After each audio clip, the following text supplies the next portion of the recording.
Marcus Roll.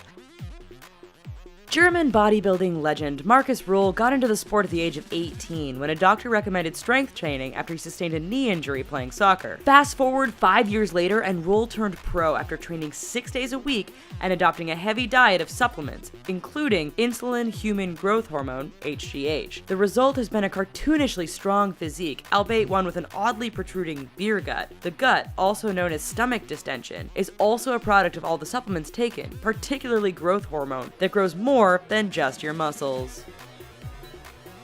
Candace Armstrong.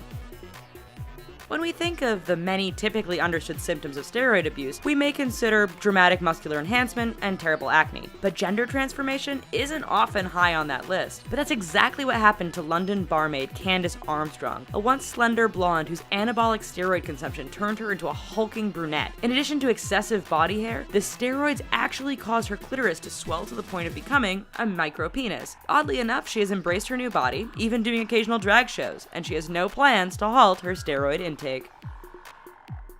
Greg Valentino. Greg Valentino made a name for himself in bodybuilding, even entering the Guinness World Book of Records for having the world's largest biceps. In constantly striving for bigger, better, and stronger, however, Valentino supplemented his intense workouts with negligent steroid use and little regard for sterility and cleanliness. Sure enough, one of his biceps got infected and actually blew up on account of the pus built up inside. After failing in an attempt to drain the pus by himself, on a TLC reality program no less, he wound up in the emergency room, where doctors were forced to cut out his biceps. He was later arrested on charges of drug abuse and distribution. Branch Warren. They call Branch Warren the Quadrosaurus, which isn't a surprise when you look at his massive legs. His name is Branch, and he seems to be walking on actual tree trunks. Of course, the 2011 and 2012 Arnold Classic winner hasn't gotten there entirely on his own. Warren's alleged steroid cycle includes a high intake of Dianabol, a preferred steroid to add quick bulk and size, and Sustanaton, which is a common testosterone base. No matter how hard you work out, possessing 30-inch thighs and a 58-inch chest as Warren does simply is not natural. Noah Steer. A bodybuilding environment brings a whole different kind of normal, but even among bodybuilders, Noah Steer is considered the biggest. Steer doesn't merely boast a frighteningly chiseled frame, but his rippling muscles lie across a 6-foot 6-inch body, making him stand out even at bodybuilding events and expos. Steer is known as Bigfoot on the circuit, both for his massive 350-pound body and an elusiveness that makes him a rare sight at bodybuilding events these days. Another clear indication of steroid use is Steer's head, which is comparatively small atop his broad-shouldered frame. Dennis James. When he was at his peak rippled physique, Dennis the Menace James was 260 pounds of bulging biceps, tree trunk legs, and impossibly broad shoulders and chest. While the 5'8" German is still unquestionably large, a 2004 arrest in Thailand for possession of human growth hormone and 18 tablets of ecstasy highlight that it was more than merely dumbbells that were contributing to his form. The fact that James never finished better than 4th at the Mr. Olympia competition, he has announced that he intends to retire in 2017, indicates the International Federation of Bodybuilding's gradual de-emphasis of jacked up muscleheads. Greg Kovacs.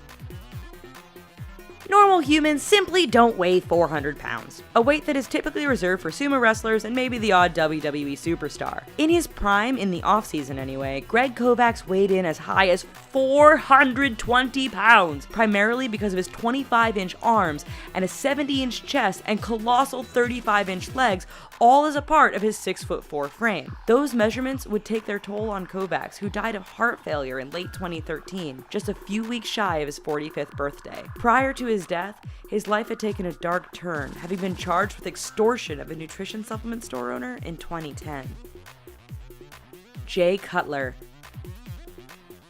IFBB bodybuilder and 4-time Mr. Olympia Jay Cutler looks nothing like his NFL quarterback namesake. Only one Jay Cutler boasts a 58-inch chest, 22.5-inch arms, 19.5-inch neck, and an off-season weight of 310 pounds. The bodybuilding Cutler has faced years of suspension surrounding heavy steroid abuse based on a positive test for banned diuretics in the 2001 Mr. Olympia competition that was later overturned. His steroid cycle reportedly includes large quantities of HGH, Anadrol, and Decadurabolin, making his physique anything but natural.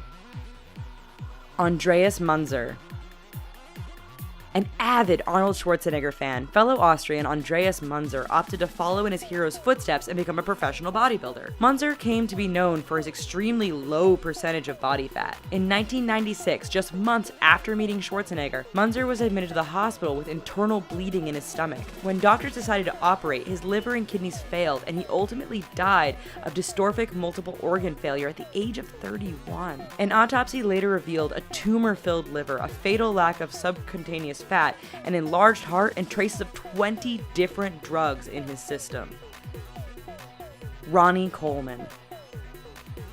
One common side effect of anabolic steroid abuse is a condition known as gynecomastia, wherein exogenous testosterone brought on by the drugs enter the body and convert into estrogen, leading to the development of breasts. This condition, which is commonly known as bitch tits, can befall men, as it did with decorated professional bodybuilding star and 8-time Mr. Olympia champion Ronnie Coleman. If you're going to refer to Coleman's bitch tits in the presence of this jacked 51-year-old, we recommend that you do so at your own peril.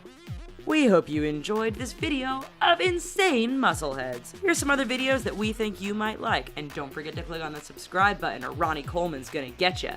Thanks.